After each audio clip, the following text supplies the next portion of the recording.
నేను టైటిల్ ఆలోచించేసుకున్నా, journey of Nandini's book. So journey of Nandini's బుక్లో 17 ఎపిసోడ్స్ ప్లాన్ చేద్దాం అనుకున్నా. ఎందుకంటే ఇక 7 days ఉన్నాయి బుక్ పబ్లిష్ అవ్వడానికి. 10 days బుక్ ఫెస్టివల్ ఉంటుంది కాబట్టి చూద్దాం 17 episodes 7 episodes అని, అది వేరే విషయం. సో ఫస్ట్ ఎపిసోడ్లో ఏంటి అని అంటే, ఫస్ట్ ఎపిసోడ్లో ఏంటి అంటే, నేను ప్రింటర్ దగ్గరికి అలా వెళ్ళాను విజయవాడ. బస్లోనే వెళ్తాను ఆబ్వియస్లీ, ఫ్లైట్ అయితే మన కోసం ఎవరు వేయించలేదు, వేరే విషయం.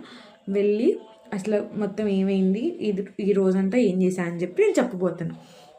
నిన్ననే మా మమ్మీకి చెప్పాను, మమ్మీ ఇట్లా నేను విజయవాడ వెళ్ళే పని ఉంది, బుక్ ఒకసారి పేపర్ ప్రింట్ చూసి ప్రింటర్కి వెళ్ళి నేను ఎక్స్ప్లెయిన్ చేయాలి మమ్మీ డిజైన్ అన్నా. మమ్మీ సరే పో అంది. కానీ ఎట్లా వెళ్తా అంది. ఏమో మమ్మీ వెళ్తే ఒక్కదాన్ని వెళ్తా, లేకపోతే నువ్వు చెప్పే ఎవరితో వెళ్ళినా అన్నా. మమ్మీ మా తమ్ముడితో పంపించింది. నేను ఇంటర్ ఫస్ట్ ఇయర్, మా తమ్ముడు 9th class. నా మీద ఎంత నమ్మకం అంటే, నమ్మకం ఇన్ ద సెన్స్ నేను నా తెలివిని ఎంత నమ్మిందంటే మా మమ్మీ, నాకు చెప్పట్లే జాగ్రత్తలు, మా తమ్ముడికి చెప్తుంది. జస్ట్ నేను అక్కడున్నా అంతే, మా తమ్ముడికి చెప్తుంది అరే ఏం చేయాలి, ఎలా చూసుకోవాలి మొత్తం. నాకు మా తమ్ముడికి కలిపి చెప్పింది ఒకటే ఒక మాట, ఇద్దరు కొట్టుకోమాకండి, గొడవపడమాకండి, తప్పులేదు, మొత్తం మందే ఇదంతా మన వల్లే. సో ఇలా ఇక మమ్మీ అట్లా ఒప్పించేసా, అయిపోయింది. ఇవాళ మార్నింగ్ నేను ఒక 7:30కి అట్లా లేచా, కాలేజ్ లేదు కాబట్టి. ఉన్నా కానీ 7కి 6:30కి అట్లా లేస్తాను, అంత పొద్దున్నే లేచే మొహం అయితే కాదు నాది. సో ఇంకా లేచి మమ్మీకి చెప్పా, ఇట్లా మరి ఏంటి వెళ్తున్నావా అని. మమ్మీ వెళ్తున్నా అన్న. సో ఇంకా మాకేంటంటే హాలిడే పెట్టే ముందు ఇన్ఛార్జ్ సార్కి ఒకసారి ఫోన్ చేసి చెప్పాలి, సార్ నాకు ఇట్లా లీవ్ పర్మిషన్ కావాలి సార్ అని చెప్పి. నేను మా సార్కి ఫోన్ చేశాను. నాకు అది ఏంటో తెలీదు, నేను అక్కడ మాట్లాడితే నాకు అక్కడ ఇన్ ద సెన్స్ ఫోన్లో మాట్లాడితే నాకు ఫోన్లో కూడా వినయం తన్నుకొచ్చేసిద్ది. నేను అక్కడ మాట్లాడేంతసేపు చేతులు కట్టుకొని మాట్లాడే, ఎవరున్నారండి అక్కడ, నేనేగా, నాకు అట్లా తన్నుకుంటూ వచ్చేసిద్ది. నాలోనే అతి వినియం ఏమో తెలియదు కానీ నేను ఫోన్ మాట్లాడుతూనే ఉన్నా. నాకు అసలు అట్లా నేను నుంచొని ఇట్లా చేతులు కట్టుకొని ఉన్నా. సరే వా నందిని, బామ్మో నాలో ఇంత డిసిప్లిన్ ఉందా. ఇంకా సార్ చెప్పాను, సార్ పర్మిషన్ ఇచ్చారు. Thanks a lot sir. ఇఫ్ మీరు పర్మిషన్ ఇవ్వకపోయింటే వాళ్ళ నేను వెళ్ళుండకపోయేదాన్ని కాదు.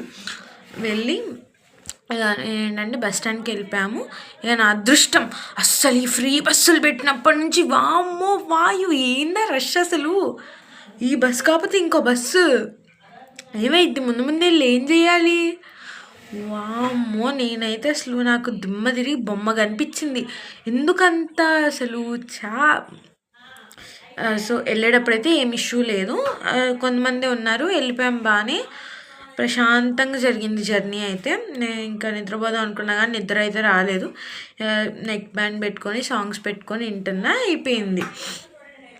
ఇంకా అట్లా మమ్మీ వాళ్ళ క్లాస్మేట్ ఉన్నారు, Murali uncle, thanks a lot uncle. నాకు ఇంట్రోవర్ట్, నేను కొంచెం ఫేస్ టు ఫేస్ చెప్పడం రాదు కానీ, సో థ్యాంక్స్ అలాట్ అంకుల్, మీరు నాకు చాలా హెల్ప్ చేశారు. వాళ్ళు మీరు లేకపోతే నేను మొత్తం నాకున్న తిక్కమక్క బ్రెయిన్కి నేను ఏం చేసేదాన్ని కూడా నాకు తెలియదు, బస్ కింద పడేదాన్ని నేను. ఇంకా థ్యాంక్స్ అలాట్ అంకుల్, నిజంగా I'm very grateful to you. ఏంటంటే ఇంకా వెళ్ళేసరికి మురళి అంకుల్ ఉన్నారు అక్కడే. మురళి అంకుల్ ఇంకా మమ్మల్ని మొత్తం ర్యాపిడో బుక్ చేసి ప్రింటర్స్ దగ్గరికి మురళి అంకులే తీసుకెళ్ళారు. అక్కడ దాకా వచ్చారు, మళ్ళీ వెళ్ళాం, మొత్తం మురళి అంకులే చూసుకున్నారు. అంకుల్ వర్క్ కూడా పోస్ట్పోన్ చేసుకున్నారు. Thanks lot uncle. సో ఇంకా అట్లా ర్యాపిడో బుక్ చేసుకున్నాం. పోలీస్ కంట్రోల్ రూమ్ దగ్గర ఎక్కాము. ఇక అక్కడ ప్రింటర్స్ దగ్గర దిగాము. డైరెక్ట్ ప్రింటర్స్ లోపలికి వెళ్ళా, ఆఫీస్ లోపలికి. నేను ఇప్పటిదాకా ప్రింటర్స్ని ఫోన్లోనే కాంటాక్ట్ అయ్యా. నాకు అక్కడ ఎలా ఉంటారో తెలియదు వాళ్ళు, నేను ఎవరితో మాట్లాడానో తెలియదు, నాకు వాళ్ళ పేరు తెలియదు. నేను వెళ్ళి అంటే ప్రింటర్కి మార్నింగ్ ప్రింటర్ మేడంకి మార్నింగ్ ఫోన్ చేసా, ఇట్లా మేడం నేను వాళ్ళ జగ్గేపేట వస్తున్నాను, ఆఫీస్ ఉంటుంది కదండి, విజయవాడ వస్తున్నాను, ఆఫీస్ ఉంటుంది కదండి అని. ఉంటుంది రా అమ్మ అన్నారు. నేను వెళ్ళాను, అక్కడ ఎవరు నేను మాట్లాడి గొంతుతో వినిపించలేదు నాకు. అసలు నాకేం అర్థం కాలేదు. కొద్దిసేపు అక్కడే ఉన్నాను, నించొని నా డైలమాలో. వాళ్ళు కస్టమర్స్ వస్తున్నారు వెళ్తున్నారు. నాకు ఏ కైండ్ ఆఫ్ పేపర్ కావాలి అని చెప్పి నేను ఫోన్లో పింట్రెస్ట్ ఇస్ మై గాడెస్, పింట్రెస్ట్‌లో ఓపెన్ చేసి చూపించాను. ఈ పేపరా ఇది ఎన్ఎస్ పేపర్ అంటారంట. ఆ ఎన్ఎస్ పేపర్ ఆ బైండింగ్‌కి ఆ పేపర్ శాంపిల్ నా దగ్గర తీసుకొచ్చారు, చూపించారు. అయిపోయింది అక్కడ దాకా బాగానే ఉంది. ఇంకా వెళ్ళాము. వెళ్ళి నేను చెప్తుంటే నా మాటలు వాళ్ళకి అర్థం కావట్లేదు. ఏం పేపర్ ఏంది? నేను మేడం ఇట్లా మాట్లాడాం కదా అంటే, ఓకే నువ్వు మాట్లాడింది మాతో కాదమ్మా, ఆ మేడం పైన ఉంటారు వెళ్ళు అన్నారు. ఇంక వెళ్ళాను. థ్యాంక్ గాడ్ మేడం కనిపించారు. మేడం నేను చెప్పాను, మేడం ఇట్లా ఓకే నేను మీతో మాట్లాడాను కదా వస్తున్నానని చెప్తే ఆవిడ ఇంకా వాట్సాప్లో ల్యాప్టాప్ కాదు కంప్యూటర్లో చూశారు. వాట్సాప్లో మా చాట్ చూసి ఓకే నేను ఇట్లా నువ్వేనా మాట్లాడి మేడం నన్ను పొగిడారు 16 సంవత్సరాలకు పుస్తకం రాస్తున్నందుకు. సో ఇంకా నేను చెప్పాను, మేడం ఇలా నాకు ఈ డిజైన్ కావాలి, మ్యాట్ ఫినిష్ కావాలి, ఈ పేపర్ కావాలి, బైండింగ్కి ఈ పేపర్ కావాలి అని చెప్పి మొత్తం నేను డీటెయిల్గా ఎక్స్ప్లెయిన్ చేశాను. నాకు బుక్లో ఇట్లా ఈ కంటెంట్ ఉంటుంది, ఈ పార్ట్స్ ఉంటాయి, ఇట్లా వీటికి మొత్తం బ్లాక్ అండ్ వైట్ చెప్పా. థ్యాంక్ గాడ్ ఆవిడ నాకున్న బిత్తరతనాన్ని చాలా కూల్గా హ్యాండిల్ చేసింది. ఇప్పుడు వీళ్ళనే కాదు మా పబ్లిషర్ కూడా అసలు వాళ్ళకి చాలా ఓపిక ఎక్కువ. నిజంగా నేను చెప్తున్నా. అసలు నా బుక్ పబ్లిష్ అవ్వడంలో రాయడం ఒక్కటే నా పాత్ర. ఇక వీళ్ళందరూ నా చుట్టూ ఉన్న వాళ్ళు ఎవరైతే ఏదైతే మేనేజ్ చేస్తున్నారో చాలా ధన్యవాదాలు వాళ్ళకి. చాలా అంటే చాలా ధన్యవాదాలు. అసలు నన్ను తట్టుకోవడము, నా ఆలోచనల్ని తట్టుకోవడం అంటే నంది అవార్డ్స్ ఇవ్వచ్చు. ఎందుకంటే నా పేరు నందిని కదా, చాలా గొప్ప విషయం అది. సో నేను అట్లా ఆవిడ నా భాషను మొత్తం నీ భాష మొత్తానికి ఆవిడకి అర్థమైంది. మరి ఆవిడతో ఫస్ట్ నుంచి మాట్లాడుతున్నా కాబట్టి ఆవిడకి అర్థమైంది నా భాష. వెళ్ళేటప్పుడు మంచిగా E3లో దాని పేరు ఏదో ఉంది, జైల్లో ఉంటుంది అది. ఇటు బ్యాక్ సైడ్ నుంచి పక్కా గేట్ నుంచి ఎంటర్ అవ్వగానే ఫస్ట్ ఉంటుంది. వెళ్ళి చికెన్ వింగ్స్ చికెన్ బిర్యానీ తిన్నాం. బాగుంది, క్వాంటిటీ కూడా బాగానే ఇచ్చారు, బాగున్నాయి చికెన్ వింగ్స్. కొంచెం స్పైసీ అనిపించింది, నేను ఎక్కువ కారం తిన్నా కాబట్టి. బాగున్నాయి మొత్తానికైతే. సో ఇది ఇంకా తర్వాత బస్సు ఎక్కేటప్పుడు నాకు అప్పుడు కనిపించినాయి చుక్కలు. తోసుకుంటున్నారు. ఎందుకు అంత తొందర? గొడవ పడుతున్నారు, నువ్వు చెయ్యి తీయవమ్మా, నువ్వు కాళ్ళు తీయవమ్మా అని. అది నాకు ఎక్కడానికి నాకు నానా తిప్పలు పడ్డా నేను. ఇక మా తమ్ముడు ముందే వెళ్ళి ఆపేశాడు కాబట్టి సరిపోయింది. 2 బస్సులు వదిలించుకున్నాక 3వ బస్సుకు కూడా అంత క్రౌడ్ ఉంది. అది ఫస్ట్ ఫ్రీ బస్ తీసేయాలి. నేను సివిక్ స్టూడెంట్ని, నాకు రైట్ టు క్రిటిసిజం ఉంది అండర్ పొలిటికల్ రైట్స్. కాబట్టి నేను చెప్పొచ్చు ఇట్లా తీసేయచ్చు, ఉంచవచ్చు అని. సివిక్స్ నేర్చుకున్నందుకు కొంచెమన్నా న్యాయం చేయాలి కాబట్టి నేను చూడాలి.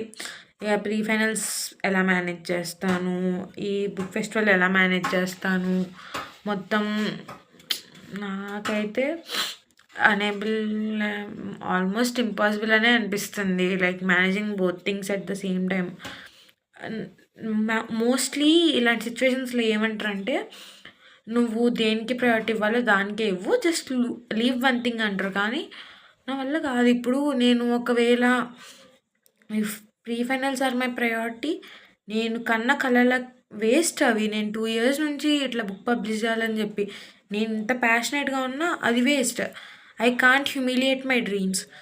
అలా అని చెప్పి ఇప్పుడు నేను ప్రీ ఫైనల్స్ని వదిలేసి బుక్ ఫెస్టివల్కి వాల్యూ ఇచ్చా అంటే రేపు ఎవరు అనకూడదు, నందిని బుక్ అని తిరిగింది అందుకే ప్రీ ఫైనల్స్ రాయలేదు.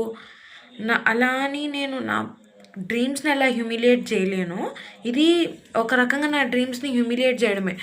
నా చదువు ఆల్మోస్ట్ ఆఫ్టర్ 2 years నా అకాడమిక్ కంబ్యాక్ అయింది. 2 కూడా కాదు, 4-5 years నా అకాడమిక్ కంబ్యాక్ అయింది. నేను ఇప్పుడు నా చదువు మళ్ళీ నా ప్యాషన్ వల్ల పోతుంది అని అంటే ఐ కాంట్ టేక్ దట్. నేను నా బుక్ అనేది నాకు చాలా emotional attached to that time to my book. ఎందుకంటే పాస్ట్ 2 years ఏవైతే ఉన్నాయో those were not easy for me. Mostly మొత్తం టాక్సిసిటీ కనిపించింది నాకు, బిట్రేయల్స్, ఇంకా చాలా బ్రేక్ డౌన్ అయ్యా. నేను చాలాసార్లు బ్రేక్ డౌన్ అయ్యా. ఇట్లా ఇవన్నీ నేను సర్వైవ్ అయ్యాను అని అంటే నా బుక్ నాకు తోడుగుంది.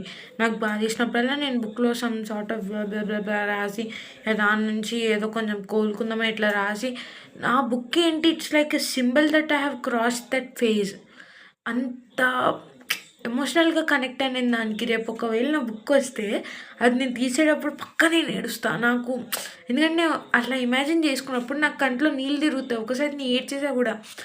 నాకు అది ఒక సింబల్, నేను ఇవన్నీ సర్వైవ్ అయ్యానని చెప్పుకోవడానికి.